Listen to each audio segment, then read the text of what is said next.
Welcome to మన TV. ముందుగా headlines చూద్దాం. బీఆర్ఎస్ కు పోరాటం కొత్త కాదు, తెలంగాణ ప్రయోజనాలే ముఖ్యమన్న కేసీఆర్. కాంగ్రెస్ నిర్ణయంతో భవిష్యత్తులో ప్రాజెక్టుల కట్టడాల మీదకి కూడా పోలేని పరిస్థితి దాపురించిందని వ్యాఖ్య.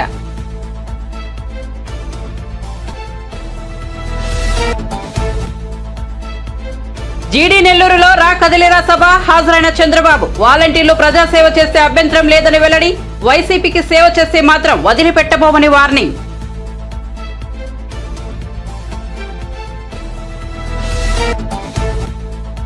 ఏపీ అసెంబ్లీ బడ్జెట్ సమావేశాలలో మంగళవారం గవర్నర్ ప్రసంగానికి ధన్యవాద తీర్మానం. గత 57 నెలల్లో జరిగిన మంచిని ప్రస్తావిస్తూనే చంద్రబాబు తీరుపై విమర్శలు.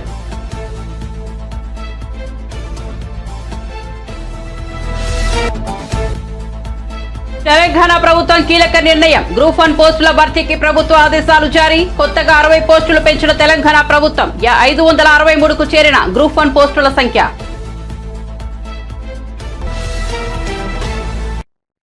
ఇక వార్త వివరాల్లోకి వెళ్తే టీడీపీ అధినేత చంద్రబాబు చిత్తూరు జిల్లా గంగాధర నెల్లూరులో రా కదిలరా సభకు హాజరయ్యారు. ఈ సభలో ఆయన ప్రసంగిస్తూ రాష్ట్రంలో హింసా రాజకీయాలు పెరిగిపోయాయని, రాష్ట్రంలో ఉపాధి లేకపోవడంతో ప్రజలు పొరుగు ప్రాంతాలకు వలస వెళ్లే దుస్థితి ఏర్పడిందని ఆవేదన వ్యక్తం చేశారు. తాము అధికారంలోకి వచ్చాక ఈ పరిస్థితిలో మార్పు తెస్తామని చెప్పారు. తెలుగు జాతి ప్రపంచంలో నెంబర్ 1 గా ఉండాలని ఆకాంక్షిస్తున్నట్లు చంద్రబాబు తెలిపారు. రాష్ట్రాన్ని కాపాడుకుందామని పిలుపునిస్తున్నా రాతి యుగం వైపు వెళ్లకుండా స్వర్ణ యుగం వైపు వెళదామని పేర్కొన్నారు. ఓడిపోతామని తెలియడంతో జగన్ మానసిక ఆందోళనకు గురవుతున్నారని ఎద్దేవా చేశారు. వైసీపీని ఇంటికి పంపడానికి ఏపీ ప్రజలు సిద్ధంగా ఉండాలని చంద్రబాబు స్పష్టం చేశారు. ఎన్నికల్లో ప్రజలు బటన్ నొక్కితే జగన్ మైండ్ బ్లాంక్ కావాలని పిలుపునిచ్చారు. ఇక వాలంటీర్లకు తాము వ్యతిరేకం కాదని, వాలంటీర్లు ప్రజలకు సేవ చేస్తున్నంత కాలం తమకేమీ అభ్యంతరం లేదని చంద్రబాబు స్పష్టం చేశారు. కానీ వాలంటీర్లు వైసీపీకి సేవ చేస్తే మాత్రం వదిలిపెట్టబోమని హెచ్చరించారు. జగన్ ను నమ్ముకుంటే వాలంటీర్లు జైలుకు వెళ్లాల్సి వస్తుందని అన్నారు. టీడీపీ అధికారంలోకి వస్తే వాలంటీర్ ఉద్యోగాలు తీసేస్తామని చెబుతున్నారని, తద్వారా వాలంటీర్లలో జగన్ అభద్రతా భావాన్ని కలిగిస్తున్నారని చంద్రబాబు ఆరోపించారు.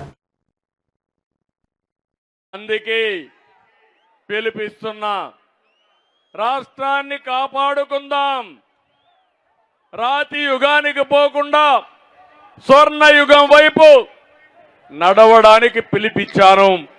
అదే రా కదిలిరా. 20వ జిల్లా ఎక్కడ పోయినా మీ ఉత్సాహం చూస్తా ఉంటే నా జీవితంలో ఎప్పుడో చూడని ఉత్సాహాన్ని చూస్తున్నాను. ఒక పక్క మా ఆడబిడ్డలు వీర వనితలుగా రోడ్డు మీదకి వచ్చారు. జెండా భుజాన పట్టుకుని చంద్రన్న మీ అంటే మేమని మా ఆడబిడ్డల ముందుకు వచ్చారు. ఇంకో పక్క నా తమ్ముళ్ళు యువత, ఎక్కడ చూసినా యువతే కనపడుస్తున్నారు నాకు. ఇటు యువత ఇటు ఆడబిడ్డలుంటే గెలుపు మనదే. ఎవరు ఈ గెలుపు ఆపలేరని మరొకసారి తెలియజేస్తున్నా. జగన్మోహన్ రెడ్డి తీవ్రమైన మానసిక ఆందోళనలో ఉన్నాడు. అతనికి ఓటమి అర్థమైపోయింది. రాత్రుల్లో నిద్ర రావడం లేదు. అందుకే అంటున్నాడు మేము సిద్ధమని. అవినీతి డబ్బులతో పెద్ద పెద్ద కటౌట్లు పెడుతున్నాడు. నేను ఒకటే చెప్తున్నా, ప్రజలు నిర్ణయించుకున్నారు. మిమ్మల్ని ఓడించి ఇంటికి పంపించడానికి మేము సిద్ధమని ప్రజలు నిర్ణయించారు. అవునా కాదా తమ్ముళ్ళు అడుగుతున్నా. ఏమమ్మా మీరేమంటారు? అయితే ఇక్కడ నేను ఒకే విషయం చెప్తున్నాను మీ అందరికీ. ఎక్కడైనా పెద్ద కటౌట్ సిద్ధం అంటారు. దేనికి సిద్ధం? మీ జీవితాలను నాశనం చేసి ఈరోజు మళ్ళీ నేను సిద్ధం అంటే నమ్మడానికి సిద్ధంగా ఉన్నామా అని అడుగుతున్నా. అందుకే ఆ కటౌట్ చూసిన ప్రతిసారి ప్రభుత్వం పెట్టిన బాధలు మీకు గుర్తురా. పేరులేని వలసలు ఆ కటౌట్ చూసి మీకు గుర్తు రావాలి. గుర్తొచ్చి మళ్ళీ ఓడిస్తామనే సంకల్పంతో మీరు ముందుకు పోవాల్సిన అవసరం ఉంది. నేను ఒకటే మిమ్మల్ని కోరుతున్నా, ఎన్నికల వరకు మీరంతా కూడా కష్టపడండి, స్వర్ణ యుగానికి కష్టపడండి, నడిపించే బాధ్యత మాదని మరొకసారి హామీ ఇస్తున్నా. ఎన్నికల్లో మీరు బటన్ నొక్కితే జగన్మోహన్ రెడ్డి మైండ్ బ్లాక్ అయిపోవాలి. దానికి సిద్ధమా అని మిమ్మల్ని అడుగుతున్నా.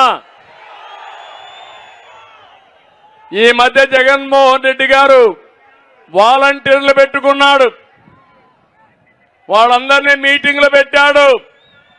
నేను ఒకటే వాలంటీర్లకు అందరికీ విజ్ఞప్తి చేస్తున్నా, జగన్మోహన్ రెడ్డి నమ్ముకుంటే మీరు జైలుకు పోతారు, జాగ్రత్తగా ఉండమని వాలంటీర్లు కూడా కోరుతున్నా.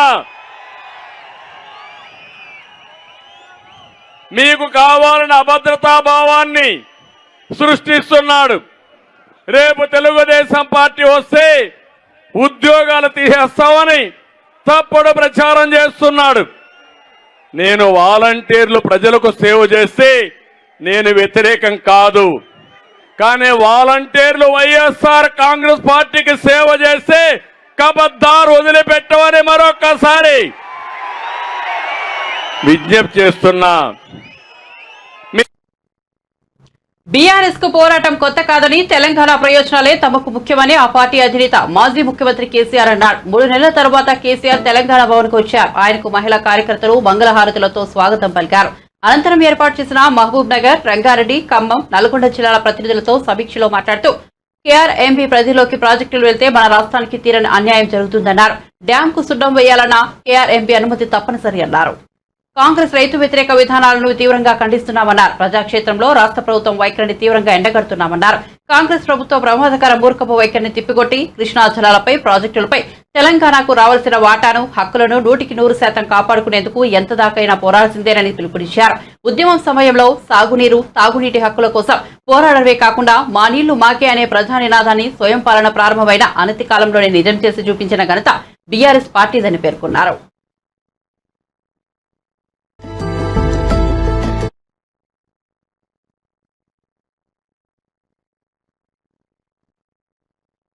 తెలంగాణ ప్రభుత్వం నిరుద్యోగులకు శుభవార్త చెప్పింది. గ్రూప్ 1 పోస్టుల భర్తీకి ఆదేశాలు జారీ చేయడంతో పాటు పోస్టులను పెంచుతూ కీలక నిర్ణయం తీసుకుంది. గ్రూప్ 1 లో మరో 60 పోస్టులను పెంచుతూ రేవంత్ రెడ్డి ప్రభుత్వం నిర్ణయం తీసుకుంది.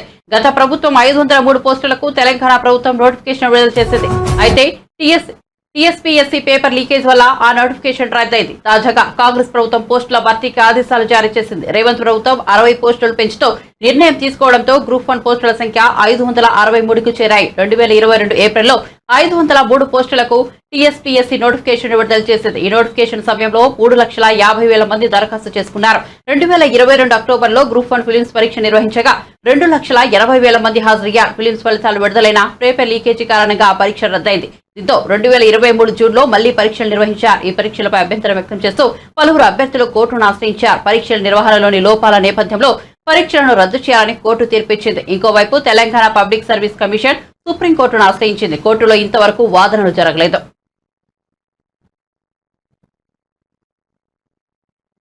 నోరు తెరిస్తే చంద్రబాబు 14 ఏళ్లు సీఎంగా ఉన్నారని అంటారని, అనుభవం అనేది రాష్ట్రాలకు, ప్రజలకు ఉపయోగపడేలా ఉండాలని, ఏ అనుభవం లేకుండానే రాష్ట్రానికి సుపరిపాలన అందించామని ముఖ్యమంత్రి వైఎస్ జగన్మోహన్ రెడ్డి పేర్కొన్నారు. ఏపీ అసెంబ్లీ బడ్జెట్ సమావేశాలలో మంగళవారం గవర్నర్ ప్రసంగానికి ధన్యవాద తీర్మానంపై సీఎం జగన్ ప్రసంగిస్తూ గత 57 నెలల్లో జరిగిన మంచిని ప్రస్తావిస్తూనే చంద్రబాబు తీరుపై ఎండగట్టారు. ఇప్పటి వరకు 5 బడ్జెట్లు ప్రవేశపెట్టాం. ఇదే బడ్జెట్ కు మరిన్ని బెరుకులతో వచ్చే ప్రభుత్వంలో పెట్టుకుందాం. 2024 జూన్లో మన ప్రభుత్వం ఏర్పడ్డాక పూర్తిస్థాయి బడ్జెట్ ప్రవేశపెడతామని పేర్కొన్నారు. 8 పథకాల అధ్యక్ష, నేను పైన చెప్పినట్టు 8 పథకాలకే 52,700 కోట్ల రూపాయలు అవుతా ఉన్నాయి. 8 పథకాలకే అంటే ఎవరైనా కూడా టచ్ చేయాలంటే కూడా టచ్ చేయలేని సబ్జెక్ట్స్. టచ్ చేయాలి అంటే కూడా ఎవడన్నా దీన్ని రద్దు చేయాలి అని ఎవడన్నా టచ్ చేయాలనుకుంటే కూడా కూడా చేయలేని సబ్జెక్ట్. ఖచ్చితంగా అమలు చేయాల్సిందే ఎవరైనా. అటువంటిది 52,700 కోట్లు. మళ్ళీ ఈ 52,700 కోట్లకు చంద్రబాబు నాయుడు గారు ఇప్పుడు చెప్పిన ఈ 6 హామీలు ఇవి కూడా యాడ్ చేస్తే, ఈ స్లైడ్ 14 చూపించు, 14 ఈ 6 కూడా యాడ్ చేస్తే ఏమన్నాడు, మహాశక్తి అంట, 18 ఏళ్ళు నిండిన ప్రతి మహిళకు నెలకు 1500 అంటే ఏడాదికి 18 ఏళ్ళు నిండిన ఎంతమంది ఉన్నారు అంటే మన ఓటర్స్ జాబితా చూస్తే తెలుస్తుంది అధ్యక్ష. మన ఓటర్ల లిస్టు చూస్తే ఎంతమంది మహిళలు ఉన్నారు 18 ఏళ్ళు నిండిన వాళ్ళంతా మొత్తం ఓటర్స్ లిస్టులో ఉంది. వాటికి మనము 2,10 లక్షలు ఉంటే మనం వాటికి 2 కోట్లు చూపిస్తున్నాం, కొంచెం వాటికి తగ్గించినాం. అట్లా వేసుకున్నా కానీ 36,000 కోట్లు ఈ మహాశక్తికి. తల్లి తర్వాత ఈ తల్లికి వందనం, అది ఏంది, ఎంతమంది పిల్లలు ఉంటే అంతమందికి 15,000 అంట. ఏం నోటికి ఎంత వస్తే అంత చెప్పేసేయడమే కాబట్టి ఏం పోయేదేముంది అని చెప్పి ఇచ్చేదే సచ్చేదే మన అనే లెవెల్లోకి మనుషులు చెప్పేయడం మొదలు పెడతా ఉన్నారు. తల్లికి వందనం అని చెప్పి ఎంతమంది పిల్లలు ఉంటే అంతమందికి. రాష్ట్రంలో 83 లక్షల మంది పిల్లలకు మనము మంచి జరిగిస్తూ 33,000 కోట్లు మనము ఈ రైతు భరోసా కింద మనం ఇప్పటికీ ఇచ్చేసాం రైతులకు. అలాంటి పథకానికి కూడా మళ్ళా అప్పుడు 13,500 ఇవ్వడానికి రైతులకు మనసు రాలే. ఇప్పుడు దానికి పోయేదేముందిలే అని చెప్పి 20,000 అంటున్నాడు. దానికి ఇంకొక 10,000 కోట్లు, 11,000 కోట్లు, అంతా కలిపితే 73,000 కోట్లు. ఈ 73,000 కోట్లకు నేను ఇంతకుముందు నేను చెప్పినా కదా, టచ్ చేయలేని సబ్జెక్టులు ఉన్నాయని చెప్పి పెన్షన్లు కానీ. ఇంత మోసం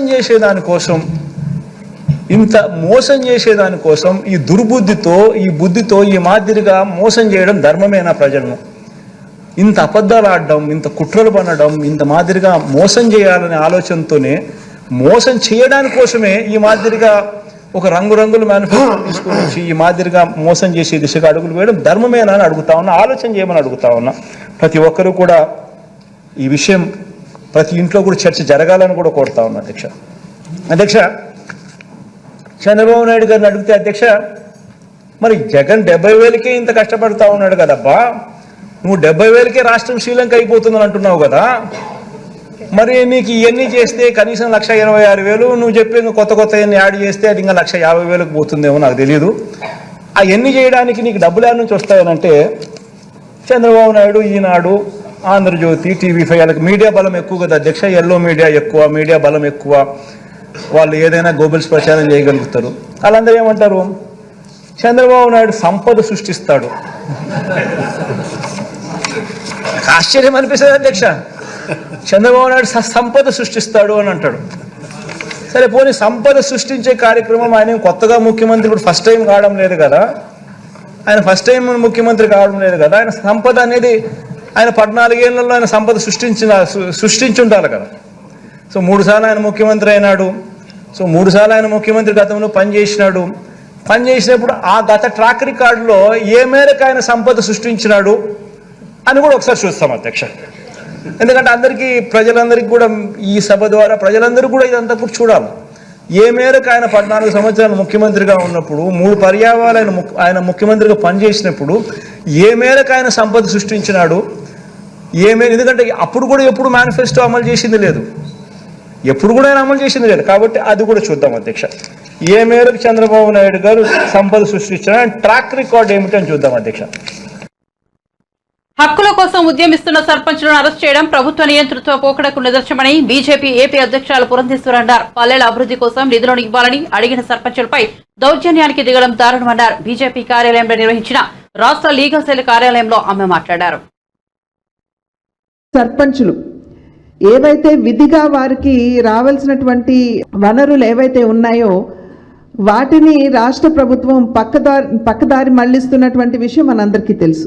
ఇవాళ అసలు రాష్ట్ర ప్రభుత్వంలో ఈ సర్పంచులు ఎవరైతే ఉన్నారో పాపం వారు ఎన్నికలకి వెళ్తున్నటువంటి సందర్భంలో ఆ గ్రామాల్లో ఉన్నటువంటి ప్రజలకి అనేక వాగ్దానాలు చేస్తారు. రోడ్లు చేస్తామని, డ్రైనేజీలు చేస్తామని, మంచినీరు ఇస్తామని. కానీ రాష్ట్ర ప్రభుత్వం డబ్బులు ఇవ్వలేదు, ఎప్పటికైనా బిల్లు ఇవ్వకపోతుందా అనేటువంటి ఆలోచనతోటి వారు బయట నుండి అప్పు తీసుకుని వచ్చి ఏదైతే వాగ్దానాలు చేశారో వాటన్నిటినీ కూడా అక్కడ సర్పంచ్ నిర్వర్తించడం జరిగింది. కానీ వారు పనిచేసిన తర్వాత కూడా బిల్లు రానటువంటి నేపథ్యంలో చాలామంది సర్పంచులు, ప్రత్యేకించి గుంటూరు జిల్లాలో ఒక మహిళ కూడా, పల్నాడు ప్రాంతం అనుకుంటాను, మహిళా సర్పంచ్ కూడా ఆత్మహత్య చేసుకోవడం జరిగింది. ఎందుకంటే అప్పుల భారం తట్టుకోలేక ఆ అప్పు తిరిగి కట్టలేనటువంటి పరిస్థితుల్లో వారు ఆత్మహత్య కూడా చేసుకోవడం జరిగింది. ఇవాళ చూసినట్లయితే గ్రామాల్లో ఏమాత్రం అభివృద్ధి ఎతికినా కూడా మచ్చుకైనా కూడా మనకి కనపడినటువంటి విషయం. రోడ్ల పరిస్థితి ఎలాగుందో మనందరికీ తెలుసు. త్రాగునీటి వసతి సరిగ్గా లేదు.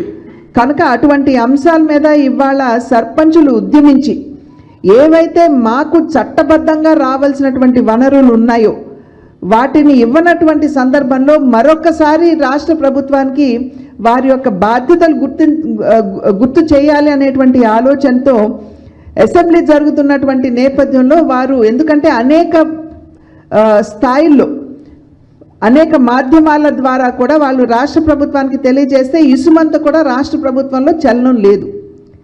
ఆ లేనటువంటి సందర్భంలో వారు ఇవాళ అసెంబ్లీ ముట్టడి అని చెప్పే కార్యక్రమాన్ని తీసుకుని ఇవాళ సర్పంచ్లందరూ కూడా అసెంబ్లీకి వెళ్ళారు. ఎందుకంటే రాష్ట్ర ప్రభుత్వానికి అక్కడ ఎట్లాగో మంత్రులు ఎమ్మెల్యేలు అందరూ వస్తారు కాబట్టి మళ్ళీ ఒక్కసారి వారందరికీ కూడా మరలా వారు ఎదుర్కొనే పరిస్థితిని వారికి గుర్తు చేద్దామనేటువంటి ఆలోచనతో. కానీ ఇవాళ రాష్ట్ర ప్రభుత్వం నిర్దాక్షిణ్యంగా అక్కడ సర్పంచుల్ని అరెస్ట్ చేయటం అనేది ఇది ఒక రకంగా చెప్పాలంటే నియంతృత్వ పోకడ ఏదైతే ఉందో రాష్ట్ర ప్రభుత్వానికి దానికి నిదర్శనం అని చెప్పి తెలియజేస్తూ సర్పంచుల పక్షాన గ్రామీణాభివృద్ధికి పెద్దపీట వేస్తూ సర్పంచుల పక్షాన భారతీయ జనతా పార్టీ ఎప్పుడూ కూడా వారికి అండగానే నిలబడి ఉంటుంది అని చెప్పి మీ మాధ్యమంగా వారందరికీ కూడా తెలియజేస్తూ ఇవాళే సర్పంచులు తెలంగాణలో కాంగ్రెస్ ప్రభుత్వం కూలిపోతుందని వైసీపీ ఎంపీ విజయసాయిరెడ్డి అన్నారు. ఈ వ్యాఖ్యలపై విజయసాయికి ఏపీ కాంగ్రెస్ వ్యవహారాల ఇన్ఛార్జ్ మాణిక్యం ఠాకూర్ కౌంటర్ ఇచ్చారు. సాయిరెడ్డి వ్యాఖ్యలపై చర్యలు తీసుకోవాలని రాజ్యసభ చైర్మన్ కు ఫిర్యాదు చేశామని తెలిపారు. ఈ సందర్భంగా మాణిక్యం ఠాకూర్ మాట్లాడుతూ విజయసాయి 33 నిమిషాల ప్రసంగంలో 30 నిమిషాలు కూడా కాంగ్రెస్ గురించే మాట్లాడారని అన్నారు. బీజేపీని పొగుడుతూ మాట్లాడడం వారి మధ్య ఉన్న బంధాన్ని తెలియజేస్తుందని తెలిపారు. వైసీపీ ప్రధాన శత్రువు కాంగ్రెస్ అని చెప్పారు. తను ప్రత్యేక హోదా గురించి వైసీపీని ప్రశ్నిస్తే విజయసాయి కల్లబొల్లి మాటలు చెబుతున్నారని మండిపడ్డారు.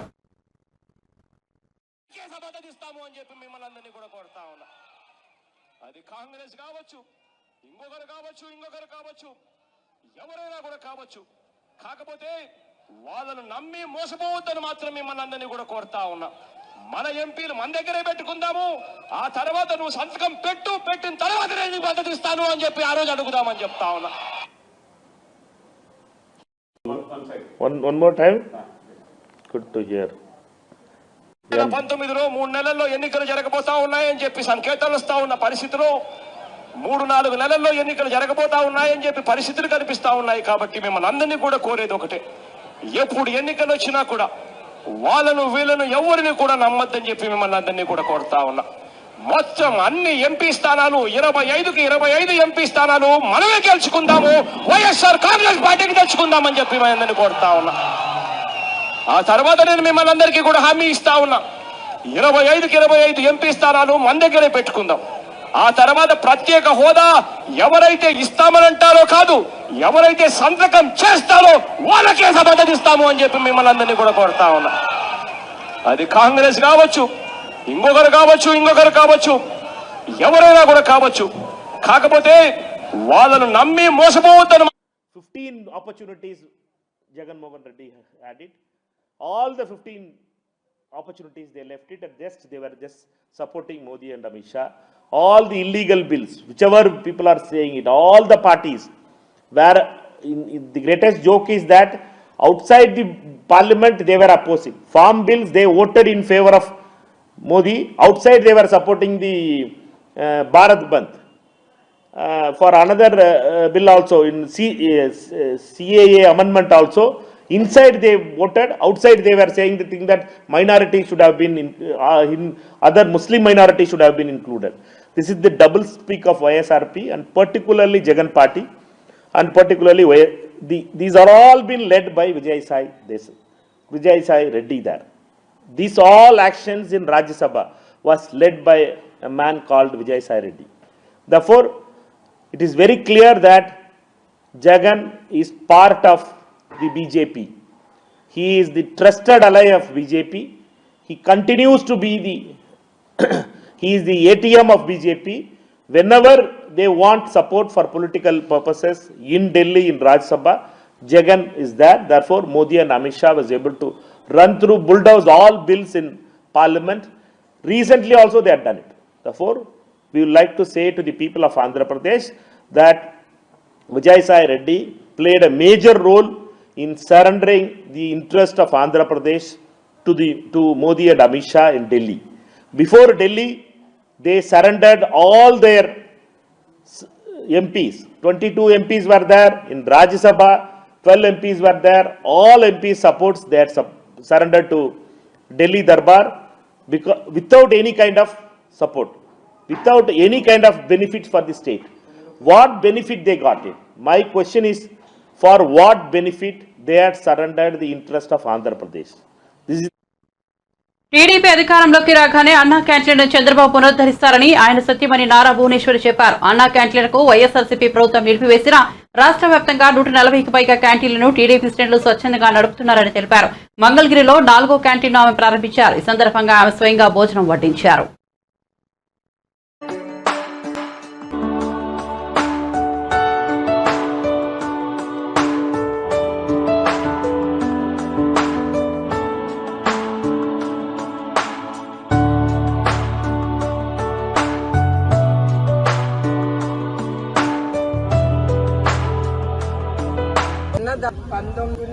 అన్నదానం మహాదానం అదే ఆయన మనసులో పెట్టుకుని నందమూరి తారక రామారావు గారు గుర్తింపు మీద అన్నా క్యాంటీన్ ఆయన మొదలు పెట్టారు.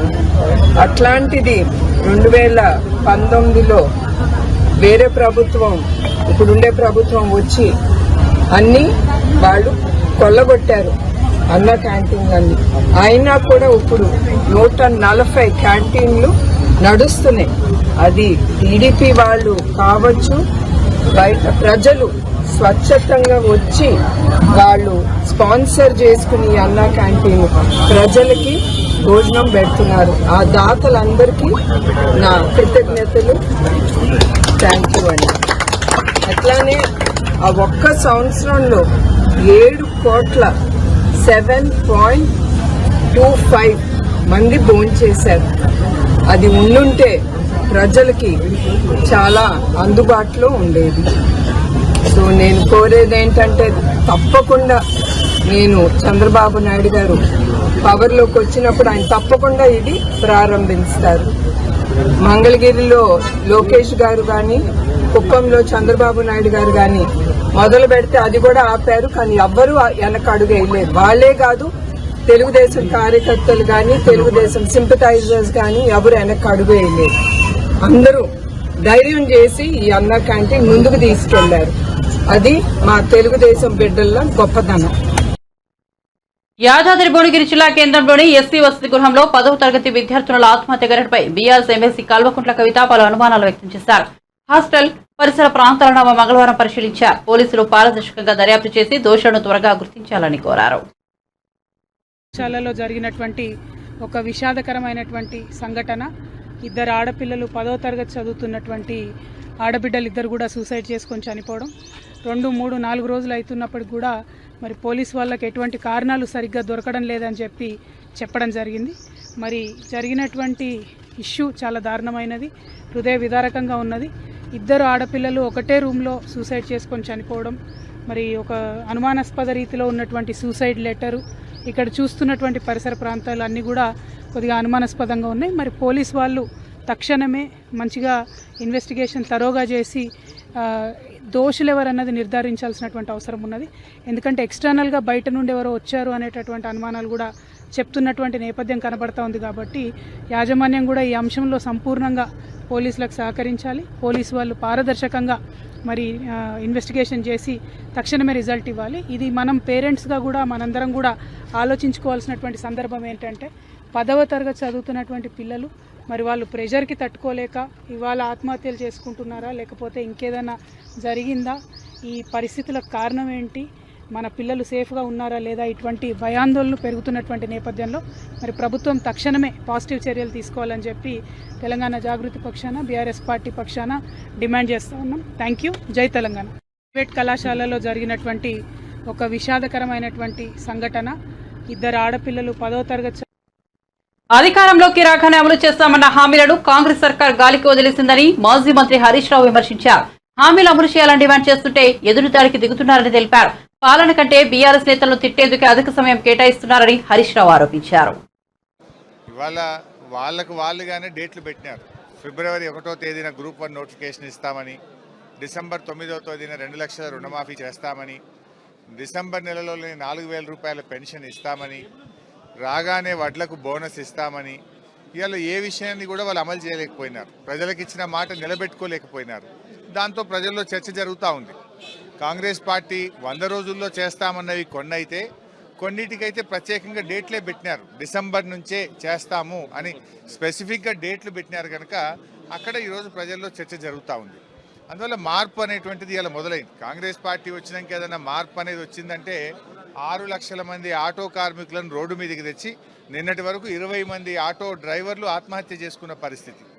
ఇలా మార్పు అంటే రైతాంగానికి తెలంగాణ పల్లెల్లో 24 గంటల కరెంటు కాదు, కేవలం 14-15 గంటల కరెంటే వస్తూ ఉంది. రోజుకు 4 సార్లు కరెంటు ట్రిప్ అవుతున్నటువంటి పరిస్థితి. అంటే కరెంటు విషయంలో మార్పు వచ్చింది ఈరోజు. అంటే కాంగ్రెస్ వచ్చిన తర్వాత నిజంగా ప్రజలకు జరిగిన మేలు కంటే కూడా ఇలా నష్టం జరుగుతూ ఉంది. వాళ్ళు ఎంతసేపు ఒక బూతులు మాట్లాడుతూ బుల్డోజ్ చేసే ప్రయత్నం చేస్తూ ఉన్నారు తప్ప న్యాయంగా ఒక పరిపాలన మీద దృష్టి పెట్టింది కానీ పాలన మీద ఆలోచించింది కానీ లేదు. అన్నీ మీరే చూస్తారు. అసెంబ్లీకి తప్పకుండా వస్తారు. ప్రజా జీవితంలో ఆయన ప్రజానాయకుడు, ఆయన ఒక ఉద్యమ నాయకుడు. ఆయన రానే రాదన్న తెలంగాణను 14 ఏళ్ళు పోరాడి తెలంగాణ తెచ్చిన నాయకుడు. ఈ తెలంగాణ సంక్షేమం కోసం, తెలంగాణ అభివృద్ధి కోసం, తెలంగాణ ప్రజల కోసం ఆయన అన్ని రకాల కూడా ఎక్కడ కూడా అన్కాంప్రమైజ్గా కొట్లాడేటువంటి నాయకుడు. రేపు రాబోయే రోజుల్లో బులెటిన్ ముగించే ముందు హెడ్లైన్స్ మరోసారి చూద్దాం.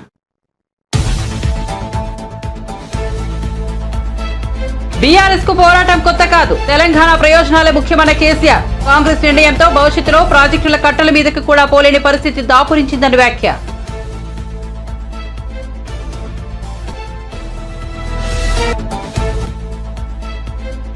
జీడీ నెల్లూరులో రాకదిల్రా సభ హాజరైన చంద్రబాబు. వాలంటీర్లు ప్రజాసేవ చేస్తే అభ్యంతరం లేదని వెల్లడి. వైసీపీకి సేవ చేస్తే మాత్రం వదిలిపెట్టబోమని వార్నింగ్.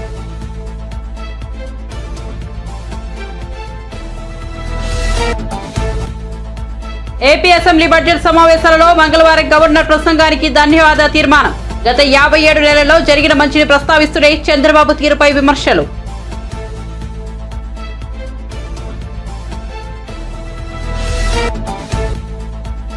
తెలంగాణ ప్రభుత్వం కీలక నిర్ణయం. గ్రూప్ 1 పోస్టుల భర్తీకి ప్రభుత్వ ఆదేశాలు జారీ. కొత్తగా 60 పోస్టులు పెంచిన తెలంగాణ ప్రభుత్వం. 563కు చేరిన గ్రూప్ 1 పోస్టుల సంఖ్య.